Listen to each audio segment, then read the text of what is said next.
간만입니다.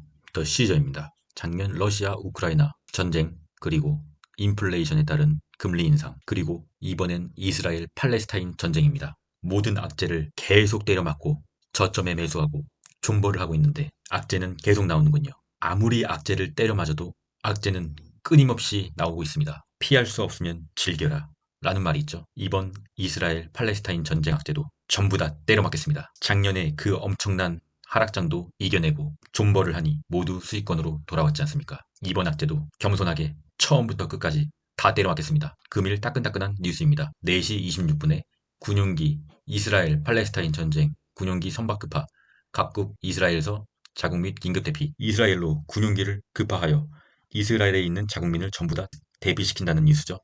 미국인 3,000명이 이동하고 있고요. 1,000명은 긴급 대피를 이미 시작했습니다. 그리고 5시 17분 요르단 국왕, 이집트 요르단 팔난민 수용이 안 됨, 하마스 팔레스타인 난민 탈출로가 막혔습니다. 이 두 가지 뉴스는 명확하게 악재 뉴스입니다. 인도주의적 팔레스타인 난민은 갈 곳이 없어졌고 이스라엘에 있는 각국의 자국민은 해외로 이동 중입니다. 이것은 곧 본격적인 전쟁이 시작된다는 얘기죠. 본격적인 전쟁이 시작된다고 하면 주식시장은 분명히 영향을 받을 수밖에 없습니다. 악재가 확실하며 이번 악재도 다 때려맞겠습니다. 그럼 오늘 아침 먼저 체크하고 가겠습니다. 다우산업 0.93% 상승, 나스닥 종합 1.2% 상승, S&P 500 1.06% 상승, 필라델피아 반도체 무려 1.43% 상승하였습니다.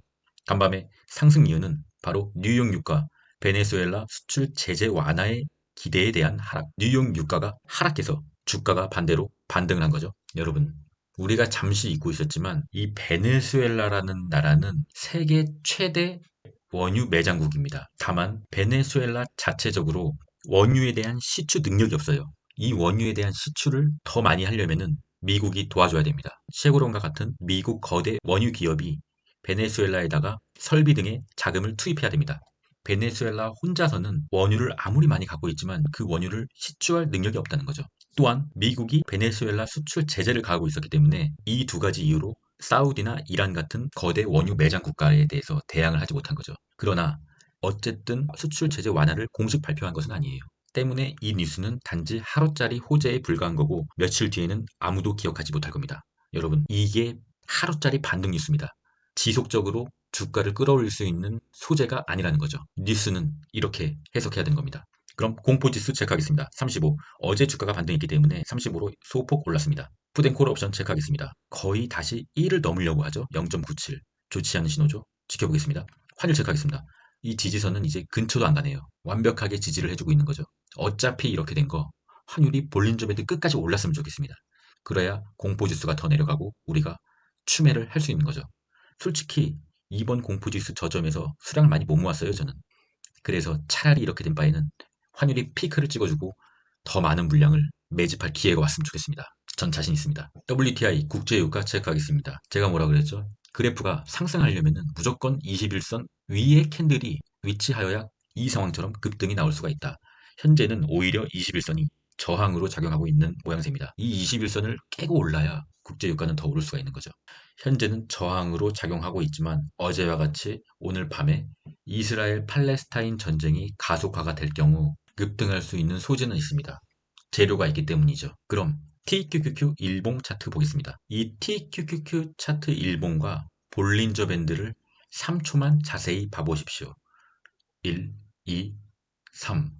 뭔가 발견하셨습니까? 제 영상을 계속 정주행하신 분들이라면 뭔가 발견을 하셨어야 됩니다. 바로 볼린저 밴드가 좁아지고 있죠. 볼린저 밴드가 좁아지면 좁아질수록 주가는 횡보하게 됩니다.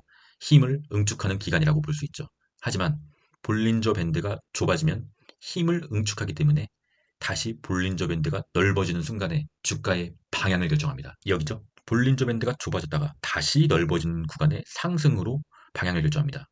여기죠. 볼린저 밴드가 좁아지는 구간에서 다시 넓어지자 역시 상승으로 방향을 결정합니다. 그리고 여기죠. 여기도 똑같이 볼린저 밴드가 넓어지면서 주식은 방향을 결정하게 됩니다. 그리고 여기죠. 볼린저 밴드가 좁아지면 횡보를 하다가 볼린저 밴드가 넓어지면서 방향을 결정하게 됩니다. 안타깝게도 하락으로 방향을 결정하면서 공포지수는 20 이하로 한번 떨어졌었죠. 그리고 여기입니다. 현재입니다. 볼린저 밴드가 좁아지고 횡보를 하고 있죠.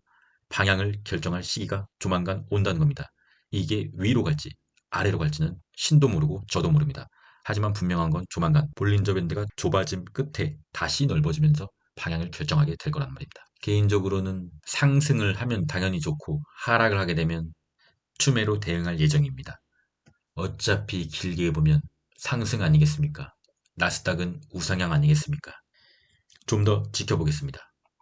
속슬 차트도 마찬가지입니다. 볼린저 밴드가 좁아지고 곧 있으면 방향을 결정할 시기가 올 겁니다.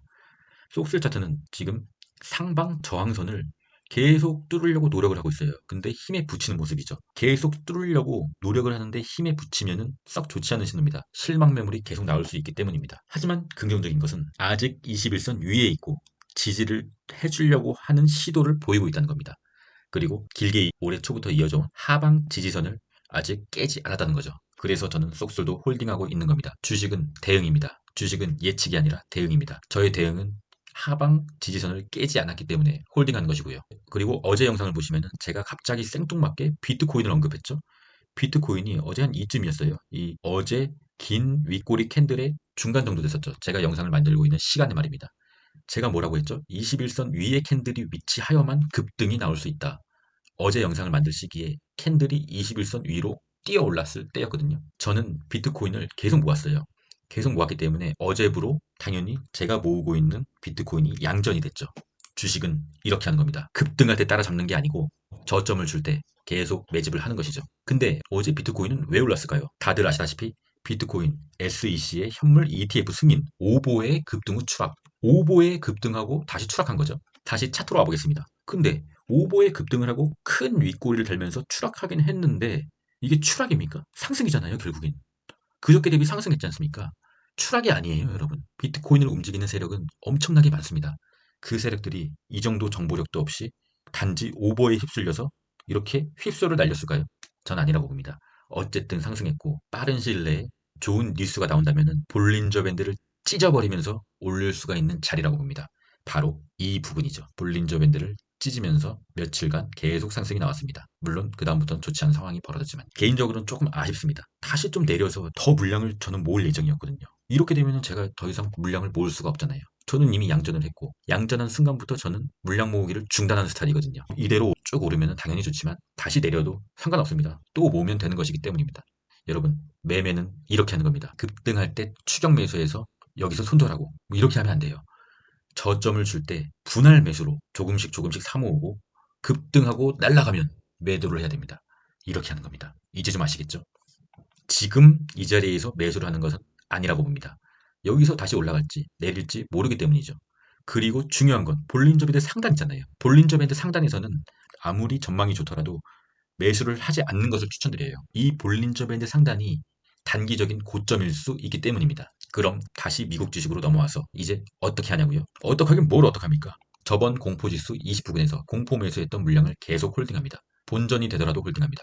본전이 되고 마이너스가 되면 또 사면 되죠. 길게 보셔야 됩니다. 단기적으로 단타를 잘해서 돈을 많이 벌면 좋지만 그렇게 해서는 절대로 여러분의 자산이 우상향할 수가 없습니다.